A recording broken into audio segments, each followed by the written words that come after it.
diminished role in the world. In some ways, I think the diminished role would be good. I don't think we should be the world's policeman. But I do think that we should be smart enough to understand that we are a sovereign nation and we should protect our borders. And I do think we should not be so politically correct that we're afraid to say the word illegal immigrant or illegal alien or terrorist or Islamist. But we are. Now, there's a guy that I happen to like a lot for his style, and I'm sure that if you're on the left or people on the left, I'm sure they dislike him very much, but that person is Trey Gowdy. He is out of South Carolina, 4th District, and he is a former prosecutor. I've seen him on several of the crime shows back when he was actually doing that. So it's kind of interesting to see him. He has a very methodical way of questioning. And I wanted to spend a little bit of time just going over the clip, just I guess about 5 minutes worth of the clip up from the hearing the other day, in which Trey is allowed the opportunity to question. So we will take a listen to that, and I'll have some follow-up comments. Attack with possible terror links, correct? Yes, sir, that's what I recall. Did the president of Libya ever mention a spontaneous protest related to a video? No, sir. When Ambassador Stevens talked to you, perhaps minutes before he died, as a dying declaration, what precisely did he say to you? He said, Greg, we're under attack. Would a highly decorated career diplomat have told you or Washington had there been a demonstration outside his facility that day? Yes, sir, he would have. Did he mention one word about a protest or a demonstration? No, sir, he did not. So fast forward, Mr. Hicks, to the Sunday talk shows and Ambassador Susan Rice. She blamed this attack on the video. In fact, she did it 5 different times. What was your reaction to that? I was stunned. My jaw dropped. And I was embarrassed. Did she talk to you before she went on the 5 Sunday talk shows? No, sir. You were the highest ranking official in Libya at the time, correct? Yes, sir. And she did not bother to have a conversation with you before she went on national television? No, sir. So Ambassador Rice directly contradicts the evidence on the ground in Libya. She directly contradicts the president of Libya. She directly contradicts the last statement uttered by Ambassador Stevens. Mr. Hicks, who is Beth Jones? Beth Jones is the Acting Assistant Secretary for Near Eastern Affairs at the State Department. I want to read an excerpt from an email she sent, and you were copied on it. And by the way, Mr. Chairman, for our colleagues who like to trumpet bipartisanship, this would be a wonderful opportunity to demonstrate it. Some of these emails, even though they're not classified, have not been released, Mr. Chairman, including the one that I'm going to read from. So for my colleagues who trumpet bipartisanship, this would be a wonderful time to prove it. This is from Ms. Jones to you, to counsel for Hillary Clinton, to Victoria Nuland, to Mr. Kennedy, near as I can tell, to almost everyone in the State Department, and I'm going to read from it. I spoke to the Libyan ambassador and emphasized the importance of Libyan leaders continuing to make strong statements. By the way, Mr. Hicks, this email was sent on September the 12th, the day after Benghazi, and several days before Ambassador Rice's television appearance. And I'll continue. When he said his government suspected that former Gaddafi regime elements carried out the attacks, I told him that the group that conducted the attacks, Ansar al-Sharia, is affiliated with Islamic terrorists. Let me say that again, Mr. Hicks. She told him, the State Department, on September the 12th, days before our ambassador went on national television, is telling the ambassador to Libya, the group that conducted the attacks, Ansar al-Sharia, is affiliated with Islamic terrorists. Mr. Hicks, I want to know two things. Number one, why in the world would Susan Rice go on 5 Sunday talk shows and perpetuate a demonstrably false narrative? And secondarily, what impact did it have on the ground in Benghazi, the fact that she contradicted the president of Libya? As to the first question, I cannot provide an answer, but perhaps you should ask Ambassador Wright. I would love the opportunity to do just that. As to the second question,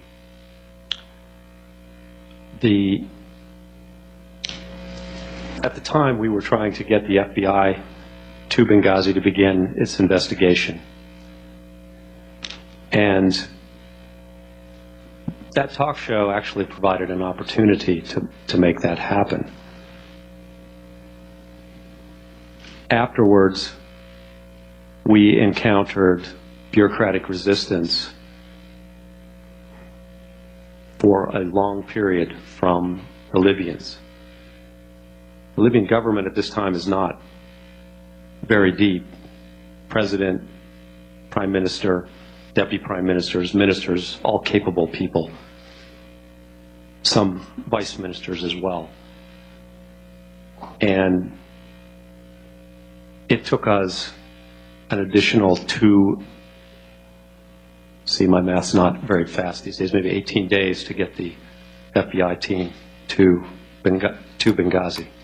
So the crime scene was unsecured for 18 days? Yes, sir. Witnesses were not interviewed? Would the gentleman would please finish up? We're going to try and move along. Yes, I will move on. We will finish this if there is a second. Yes, sir. Witnesses were not interviewed? Would the gentleman would please finish up? We're going to try and move along. Yes, I will move on. We will finish this if there is a second round.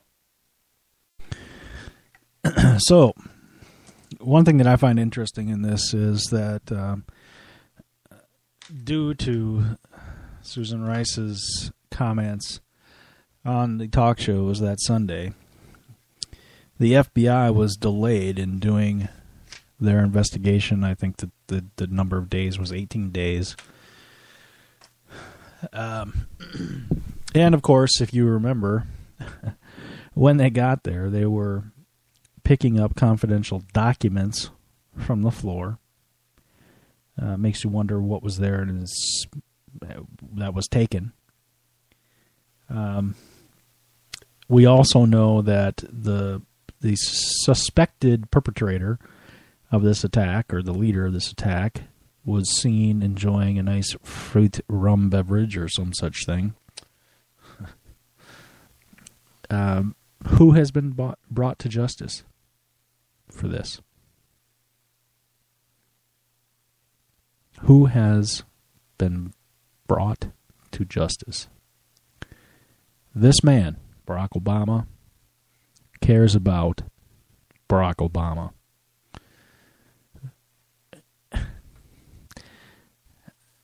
At the risk of coming off like a radical right-winger who happens to believe in the Constitution and the things that made this country great, as opposed to a progressive who believes in Marxist nonsense, this man has no place in the presidency. None. We look at how the left is covering for him.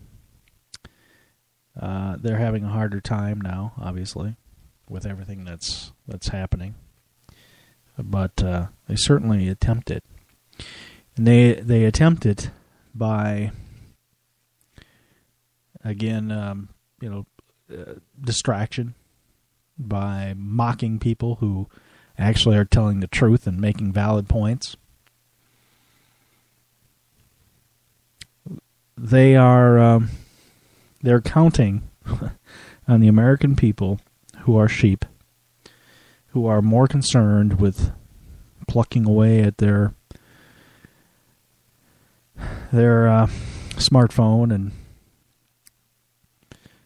you know, if you listen to this show at all, you know that I can't stand it when I receive, like, Facebook updates, people talking about walking their dog, or I really don't give a damn. But that's exactly, those are exactly the type of people that put this person in power. And that's what they're counting on, that people are too busy and too tied up in their own lives to actually question anything. So let's take a look at what, unfortunately, many of the younger people in this country actually believe is a newscast, and that would be The Daily Show. And I want to address this issue because I've heard this come up a number of times now, and the left seems to be grabbing onto this, and this is the number of attacks. But listen to Jon Stewart and what he actually says in this. Today's hearing was the hearing moment everybody's been waiting for. Go. We begin with the moment that everybody's been waiting for. Secretary of State Hillary Clinton's highly anticipated testimony about what happened in Benghazi. I apologize once more. That was from the January Benghazi hearings. While that also failed to blow the lid off the giant cover-up propagated by this administration. Today, Wednesday... Come Wednesday, you're going to start hearing the truth about Benghazi, and it's going to make you mad. It's going to make you upset. And if it doesn't...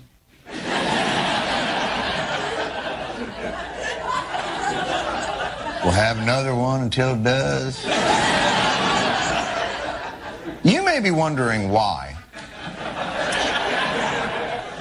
You may be wondering why, for Benghazi, Congress has held 9 full hearings, including one closed hearing. Why Ambassador Pickering and Admiral Mullen issued a full accountability report chastising the State Department for their systemic failures. And why Benghazi has generally emerged as a rallying cry for the president's opponents, when during the Bush administration there were 54 attacks on diplomatic targets that killed 13 Americans, yet garnered only 3 hearings on embassy security total and 0 outrage on Fox. So why is this attack so different for Republicans? This makes Watergate look like child's play, Megyn. Oh! Well, that is serious. That is serious, and it's not a term people throw around lightly. I'm sorry? She was talking about Cylinder? I'm sorry, she was talking about Cylinder there. Do we have anybody talking about Benghazi? This is far worse than Watergate. Far worse than Watergate. Well, there you have it. Benghazi is far... Sorry about that? He's talking about the Fast and Furious. The movies, because I didn't care for Tokyo Drift, but I don't think it... Oh, right, the thing with the guns and the tracing of them. Well, if Fast and Furious was far worse than Watergate, what's Benghazi? If you add Watergate and Iran-Contra together and multiply it times maybe 10 or so, you're going to get in the zone of what Benghazi is. Holy Watergate plus Iran-Contra times...